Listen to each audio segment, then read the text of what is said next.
Yeah, good morning, everybody.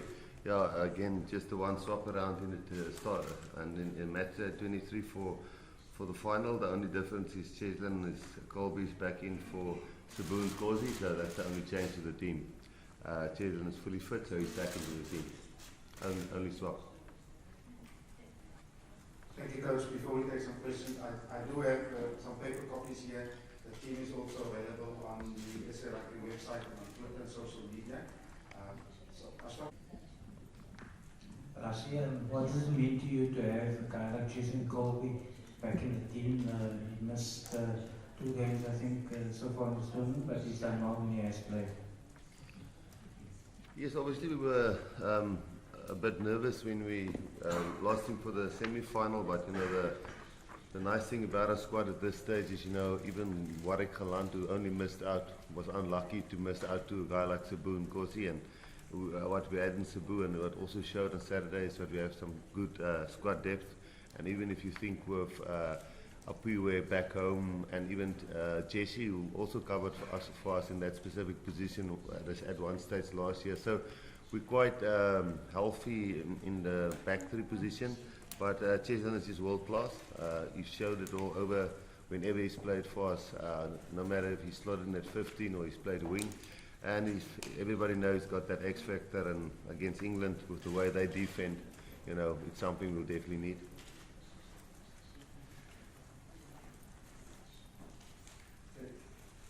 Next question, you can just indicate, and myself or Andy will bring the mic to you.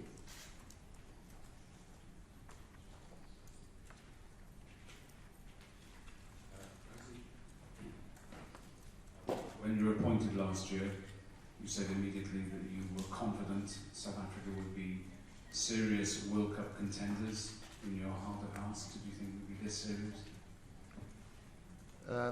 As I said at Monday's press conference, with the amount of players that we have and the supporters that we have, and I think overall the resources available to us in terms of schools, players, facilities, support, if we get our structures and our whole everything around that in order, and I think us hitting rock bottom made us realize that we had to fix it, and with all of that available to us, there's no reason that we can't be a force in world rugby, and we don't think by all means that we now suddenly a force back in world rugby. We've reached a World Cup final, yes, that's great, and we're going to try our utmost and best to win it, and we really think we're in a good chance, giving England a real go and trying to win it on Saturday. But I guess the big challenge is to be consistent now, because it's a nice springboard for us now, but to take it forward now with all the players that we have and all the good coaches and facilities and structures and stuff, we should stay in the top 3 in world rugby, or at least consistently compete for that.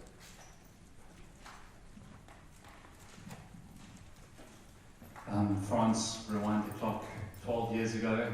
This week you were in the build-up for your first Rugby World Cup final. I think you were 19. Can you tell us a little bit about how you felt back then, 12 years ago, and how you've been feeling this week, 12 years later, as one of the senior players in the squad, trying to calm everyone else down? You're the only guy that's done this before. I think I haven't been trying to calm somebody down or whatever. I'm just enjoying the week. Definitely the last time it wasn't so serious for me. I think I was a little bit young, and I always thought there would be another opportunity and whatever. So where now I think it's a little bit more serious for me, because I know there won't be another opportunity for us, and it doesn't come along every day that you can play in the final, so we have to make it count. Anna? This one's your second final. How does this English side compare now to the one that you played in 2007? How much have they progressed? Yeah, they got a very good team, I think. I haven't played against them in a while, so it's a good challenge for me personally. But England in my year lost, and they end up also going to the World Cup final that year. They had some problems in camp or something, I remember it, and it was a close game. People say that try of Quetta is still a try and whatever. It's that, but you know, we just need to win. Like I said last week as well, we just need to win. We don't need to score 10 tries or anything. If we win 3-0, we still take the cup back to South Africa. In the third round.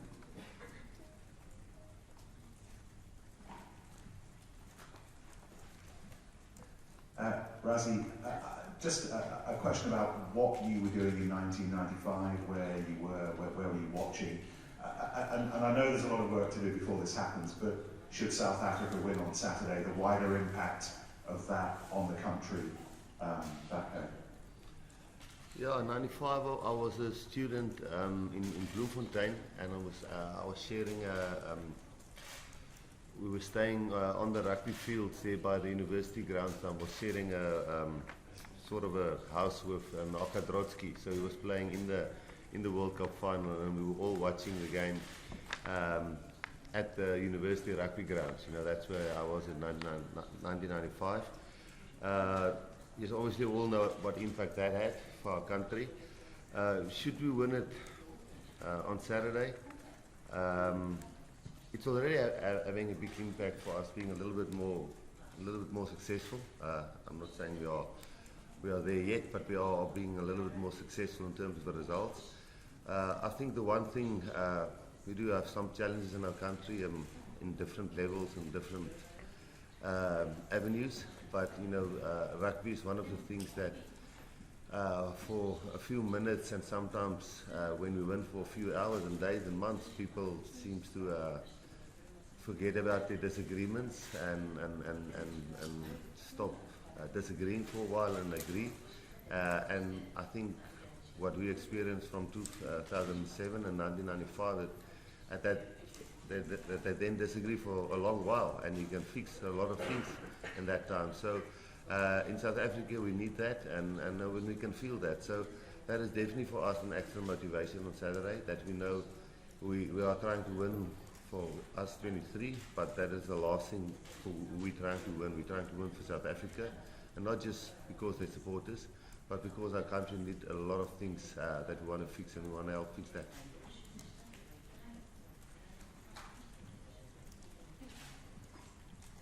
This is a question for both of you. Just following on that answer, Rassie, trying to win for your country is a massive amount of work. What kind of conversations are you having with the team, if at all, about managing that kind of expectation? Because if us ordinary mortals had that kind of expectation, we wouldn't get up in the morning. So if both of you could perhaps talk to that, please. Yeah, I think if you look at it, I think the only failure would be if you don't pitch up and give everything. I think that would be the only failure, you know. So we see it as, and we started this whole journey, you know, 18 months ago when we started 25 or 24 test matches ago. We said the main thing is how we play rugby, you know. Eventually spin off that, when we win, people will start supporting us again and talking about us and help us with team selections and criticize, and that's what we want. And then, you know, South Africans are supporting you again when they start engaging again. So we knew that it would be a process, but we knew the scoreboard at the end of the day would count, but it wouldn't always go our way. We will lose along the road, and we'll have to take some risk. But at the end of the day, you know, expectations will grow as we get a little bit better. But the only failure we feel is when you don't go out there and give everything and practice as hard as you can, and you walk off that field and you say, listen, yeah, we didn't give everything and we weren't beaten by a better team. That's the only reason we see as failure, and that's what drives us. You know, if we walk off that field on Saturday and we were beaten by a better England team, then that's life, you know. Yeah, I think for me, the first time it was the same talk that we're having now. It's for South Africa to help, and I think you don't realise till it happens and you get back home. We're in Japan now, so we don't really get the vibe and whatever that the people have back home. Sorry? Yeah. But yeah, I think that's why I don't think some people, they realise it and we talk about it, but I don't think our main thing still stays. The main thing is to put up a good performance, stay in our structures, all of that, the processes that Rassie, and then put our task to put in good performances. So I think if we win, the guys are in for a massive shock when we get back home. Rassie, on the flip side of that, obviously England are favourites with the bookies. They've beaten everyone they've played at this tournament so far, and maybe not so much the team, but the nation expects them to win this World Cup. So I just feel like that's going to sit with this England team. Is that going to help, or hindrance for them going into this? Yeah, I think the whole discussion or debate about who's favourite and who's not favourite, I think it's so relevant or irrelevant from team to team. You know, if you take the makeup of our team, if you've got a lot of young guys in your team, or mature guys or experienced guys in your team, or experienced coaches or young coaches, the dynamic of your team environment determines a lot on how that influence your team, if you're favourites or not. So an I-team, for example, you know, you've got some young guys there, some don't care if they're favourites or not, they're just too young to worry about that. Then you've got some old heads there who really understands how to turn it around and not to worry about it. And then there's some individuals who really stress about it, you know. And then you've got systems in your team how to work around it. And then how it would influence England, I can't tell you. I don't know the makeup of their team, you know. I don't know, do they have psychologists in there? Do they have mental coaches? How does Eddie run it, you know? How do they internally work on that? So that's always a difficult debate, you know, who's favourite, who's not favourite, does it influence you, does it influence you, because it's so dynamic, or the dynamic and the two teams different so much that it's very difficult to tell what's the influence. You know, I can't tell you that. Rassie, can you just talk to us about Sia's journey as captain? Obviously you showed faith in him. Can you just talk to us about how he's developed as captain? Yeah, I think, to be honest with you, the initial appointment of Sia as captain, my plan never was this big thing to get the country behind us and have other plan with Sia, you know. And I'm quite honest with you now, and you'll one day hear from the players how Sia was appointed captain. So Sia was actually the best Super Rugby performing team captain, and you know, that's the reason why he became captain of the Springboks. And you know, it was very sudden on him. I didn't have a lot of conversations with him before that first test match when he became captain.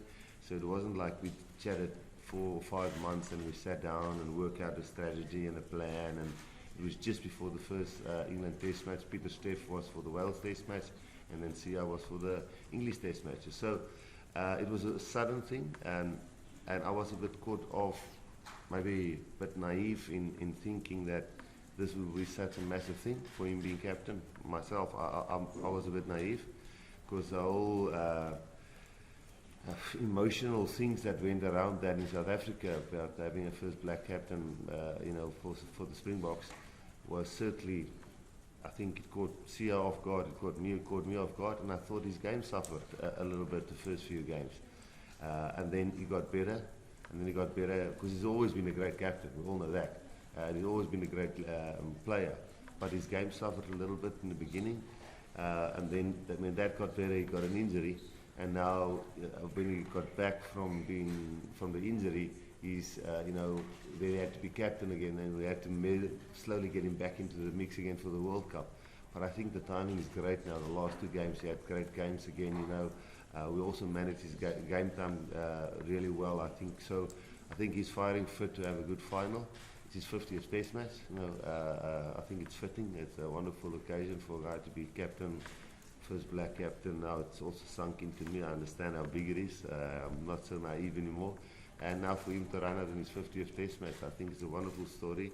And for him to handle that emotional, not stress, but emotional extras, which come with something that I didn't expect. It's just wonderful and really well done by him. Morgan? François, did you give some advices to young players of South African national team from your experience of 2007? No, I don't think so. No.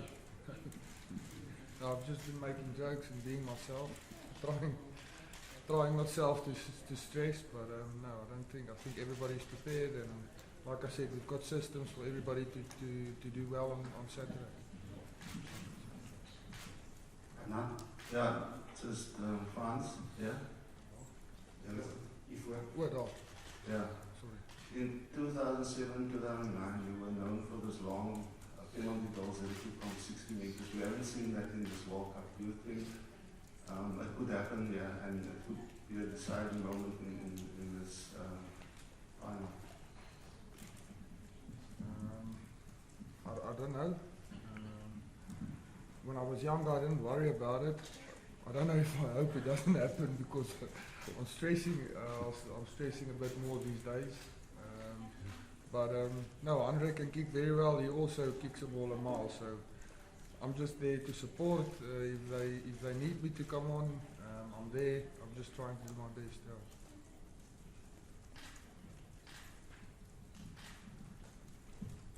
エラスムスさんに質問です。今回の決勝の前に、Yep. Okay?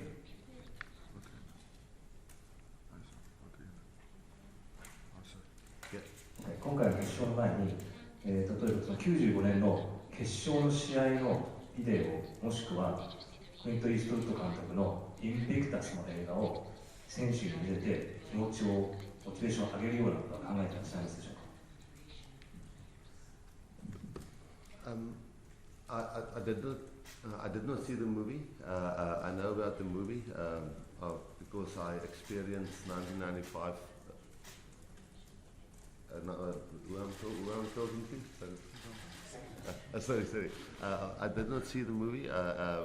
My wife and my kids watched it many times because I experienced 1995 firsthand. I know exactly how it worked. I was very close to the team. I started playing for South Africa in 1996, so I pretty much was for me almost a reality and being very close to being part of that team. No, we haven't gone for extra motivation and stuff in terms of getting the guys up for the game. The Springboks will be up for this game. I don't need to have team talk. I don't need to show them extra videos or clips. Or we're playing England in the World Cup final for our country. We've worked really hard. That's where we want to be. And there's a lot of people sending us advice and messages and stuff. The boys are ready to play. I think the biggest challenge will not be about which team is most up for the game psychologically and mentally, because both teams will definitely want it. I think tactically will be a good match-up on Saturday, which team can tactically handle the game the best.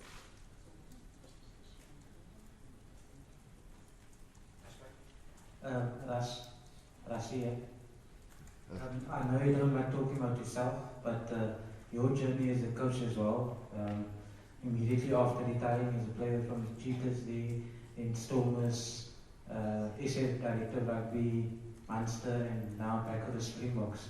How do you feel at the moment, just 2 days out from the World Cup final? Did you picture this reality before? No, not really as far as, to be honest, I think I'm not sure if it's 24 or 25 test matches, it's probably my last test, it is my last test match, I'll be head coach. So for me it's an emotional one in the sense that, I didn't think 25 test matches will go that quickly. And I was sort of going, when I went to Munster, in the mode of doing the family thing now and making sure that I see my children in the last 4 or 5 years before they get out of school, and doing the family thing and thinking more strategically in terms of how are we going to get the schoolboys, when I get back to South Africa, the schoolboys through the systems and help the sevens and help Alistair and those kind of things. So the moment you get hands-on with the Springboks again, you know, the adrenaline starts pumping again and you get back into the mold again, and it's a totally different feeling, and I'm enjoying it thoroughly now. So it's wonderful to be here. It's sad that it's only 3 days and then it's all over. But I'll be heavily involved, hopefully, still after this, whatever way we're going to go with the head coach. But yeah, I must say, me being involved again gives me just such hope for what the rugby can do for South Africa. I was one of those guys which 2 or 3 years ago said, just man, let's just play, boys. Let's just play. Stop talking about this hope thing. Of course, everybody's talking about it, but rugby is rugby. Let's just play. But I've totally changed my mind. I believe if we play the right way and with the passion, and the people can see it, it just helps people forget about their problems and help people to agree with things, which I've said it so many times now. So yeah, I've enjoyed it thoroughly, and I think whatever happens on Saturday, we have to use this and make sure that whatever the result comes from Saturday, that we use this for the next 4, 5, 6, 7 years, that it doesn't get lost again, the positivity, what we get out of Saturday.